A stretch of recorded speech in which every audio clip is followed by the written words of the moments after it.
Great, thank you. And just a quick clarification. Are you seeing the double dosing as far as actually being used in the market? Are you seeing trends of that increasing? Like, are more people doing that now versus before? Or is it more just, it's generating clinical buzz as opposed to commercial use? Hey, Nick, this is Dustin. We actually haven't seen it really resonating. These aren't clinical trials. A lot of these have been IITs, obviously other phase 4s. So the rigor of those is not necessarily the same as a phase 3 program with stringent endpoints. I think it's a novel concept that people are trying to do as it relates to kind of data generation. The practicality is I don't believe any manufacturer has cut their price in half.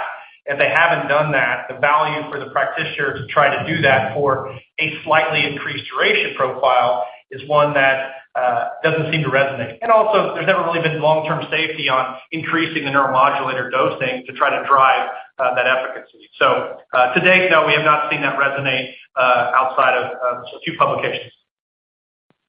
Perfect. Thank you very much.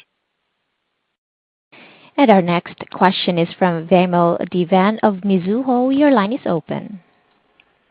Great. Thanks so much for taking the questions and the details you provided so far. So maybe one around DAXI, and just in terms of the EIR, can you give any clarity around that specifically? Was it specified as a voluntary action indicated or official action indicator, or anything sort of more in terms of what you saw there? And then maybe just a couple sort of quick kind of clarifications from, I guess, for Toby, just as you sort of think about your cash position and some of the changes you're making. Can you just talk about how that impacts the Viatris collaboration in terms of spend there? And then just in terms of sort of SG&A, R&D, sort of, I don't know if you can provide any sort of run rate that we should think about, for fourth quarter or maybe, for the first couple of quarters of next year as we update our models, just in terms of kind of how that might be impacted by these efforts you're making. Thank you. Well, this is Mark. I'll hit the first one and then let Toby hit your second question. So, in terms of more clarity on the EIR, again, I completely understand the desire for, more information, but, we got to take you back to, we felt really good about the responses that we provided to the observations in the 483. We believe that, we've got the additional information that we need to refine our Type A meeting request, and we're not going to be commenting on, additional specifics until we get the Type A meeting with the agency to make sure that, again, we've got full clarity on what's going to be needed going forward. Toby? And then with regards to your question around Viatris, again, we continue to believe in that collaboration and that partnership that we have. We had a successful Type 2 meeting that provided clarity on what's needed to conduct a successful clinical trial for the biosimilar to Botox. So we will continue to invest alongside Viatris. Recall that R&D collaboration is a 50-50 cost share going forward. Then your third question was on the mix of fourth quarter spend and sort of projected runway rates going forward for OpEx. I think there will be a little bit of puts and takes as we approach fourth quarter, on sort of where we are for the full year. Just given that there will still be, we had anticipated a little bit more capitalization of sort of the manufacturing costs for the inventory production of DAXI. However, that will be offset by less SG&A on sort of the launch and the peri-launch for DAXI, if that makes sense. And then, the cash preservation initiatives that we already have underway to extend our cash runway, just guide you to our Form 10-Q that we filed today, where we assessed that operating plan that we described in the prepared remarks against sort of our current financial resources. And in there, we concluded we had sufficient balance sheet resources to fund our operations for at least 12 months filing the Form 10-Q. Okay, thank you. Thanks. And again, as a reminder, to ask a question, you will need to press star 1 on your telephone. And we have a question from Tim Lugo of William Blair. Your line is open.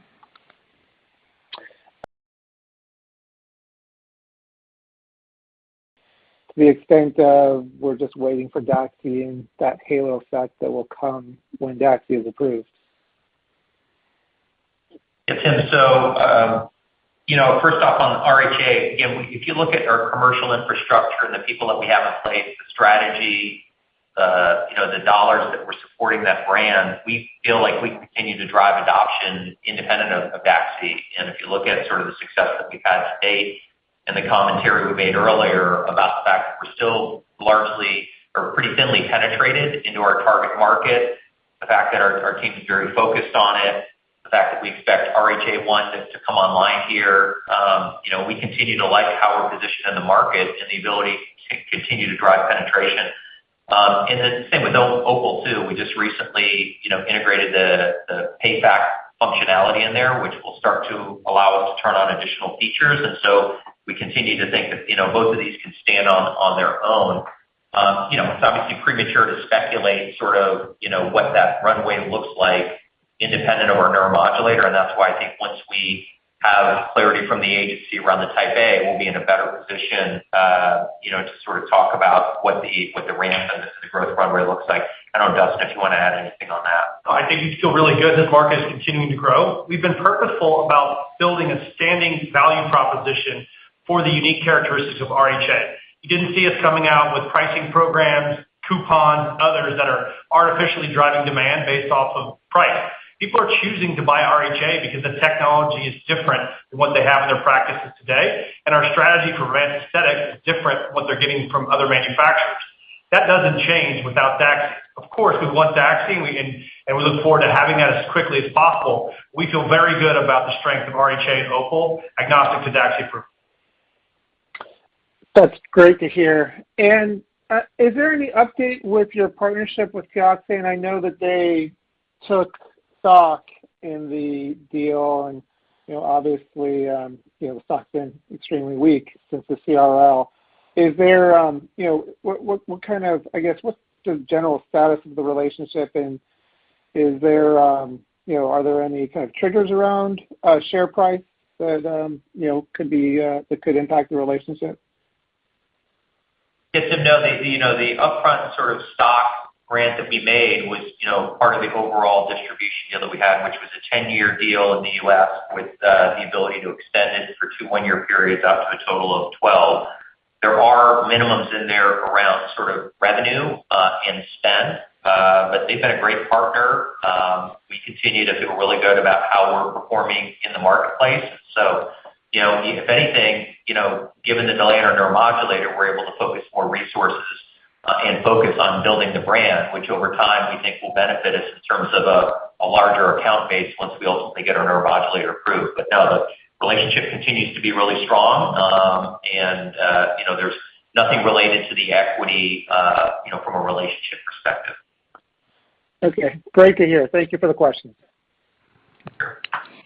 Thank you. And there are no further questions at this time. I will now turn the call over back to Mark Foley, Chief Executive Officer, for his closing remarks. Thank you, operator. In the coming months, we plan to virtually attend the Stifel and Piper Sandler healthcare conferences. We welcome your requests for meetings at these events or directly through us. Feel free to reach out to Jessica if you'd like to schedule some time. With that, I would like to thank all of you for participating in today's call.